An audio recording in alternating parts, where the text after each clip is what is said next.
Hello the internet, it's Ghost here and welcome to another video of digging up the Minecraft ruins.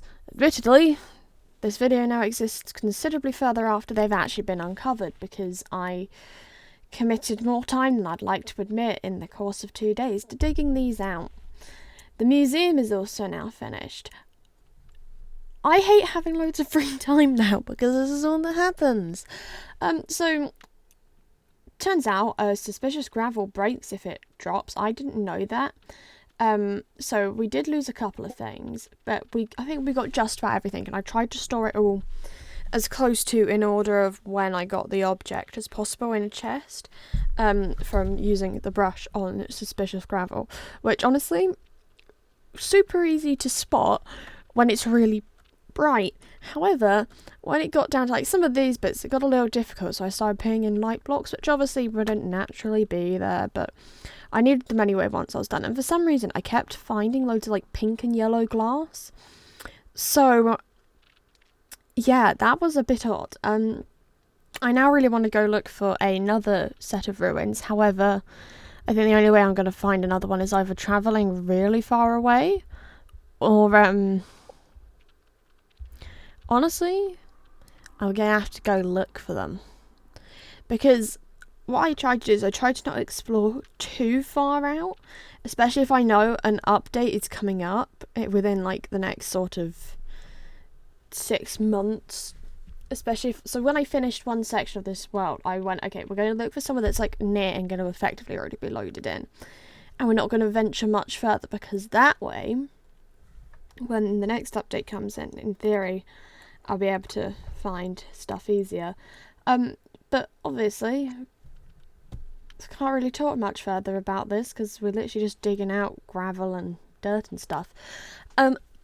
So, with the museum, I need to add a few things to it still, technically, but I might not. So I wanted to add signs saying what everything was. But honestly, unless you don't play Minecraft and have no idea, you should be okay to figure out what it is. I mean, I had a lot of fun building that museum, trying to come up with like, how can I like make this exhibition more interesting? At some point I want to build a museum that's like a proper museum rather than just the silly little one that I built, because it literally has one exhibition, it has a gift shop, it has a cafe. You can then go outside to go visit the ruins. Admittedly, I want to build like Stonehenge at some point on here somewhere. I need to figure out like the right sort of terrain for that, and I don't know if that's going to be close enough to the area we're currently building in. And it's also probably not going to work where I'm building the next set of things in, which is going to be interesting. Now, the great thing about managing in the course of about a week to get probably almost 2 weeks of footage is that now, in theory, will give me 2 weeks in which I can just work on starting the next project, which, if you've been hanging around for a bit of time now, you'll know is going to be the Taylor Swift inspired village. So there's going to be sections in each house is going to be inspired by a different era, which is going to get interesting because there's 10 of those, which means there's 10 sections to this village. And it's probably going to end up looking like if 2 really big Minecraft villages kind of joined together. So I'm going to have to make sure to like space things out properly. But I've been clearing out more space for it because I realised I actually need somewhere appropriate for midnights to go, because it's like kind of trying to keep them clustered kind of in order. So if you followed the paths in a specific way, you'd go through by like each era. Admittedly, 1989 is going to be sat next to debut because of where things are going to line up. But yeah, there wasn't somewhere up near the bit where I cleared out for Folklore and Evermore for midnights to go, so I've just had to go and do that in Minecraft, which that was so thrilling. Because the problem with like the new 1.18, what did the big hills coming in 1.17? I don't remember. The problem with the really big bits of terrain is you end up with not a lot of flat spaces to build, and you end up having to dig everything out. So in theory, at some point, my sister's going to be getting Minecraft, and I'm going to open the world up onto land so that she can join. And then I'm going to have someone who can help me with all the terraforming. we've also picked where we're going to build actual houses for us to live in, because I don't have a proper house on this world anymore. I have my little cave thing, but in relation to where I'm building at the minute, getting to the cave takes longer than it would to get to some of the other houses. So we're going to build another house. Then I'm going to move my 2 axolotls in. Because if you were here when we started this, I had 2 axolotls called Star and Bubbles.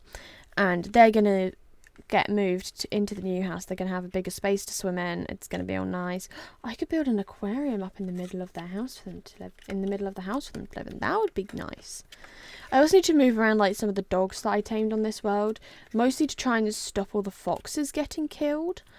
Equally though, because of the way I've built everything, there aren't many foxes around in the section of the world anymore where there were wolves at one point.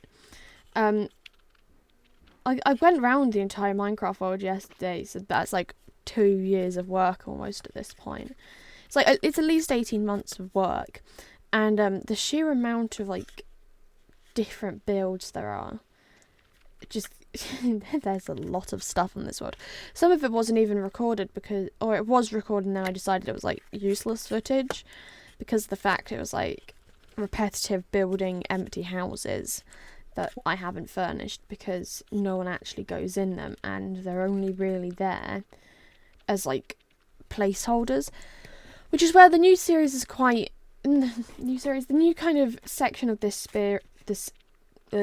creative Minecraft series is quite good because it does at least mean the houses get furnished, because I'm trying to take into consideration what important stuff is there. At some point we need to build a windmill, and maybe I could do that in the Taylor Swift village, the Era's village, that's what I was calling it, because there is not anywhere near enough crops being generated for this world, let alone for the big town thing we just built, and this section is all really very far out. So logistics need to be taken into consideration, even though it's a Minecraft world. Goodbye the internet, I hope you have a good day.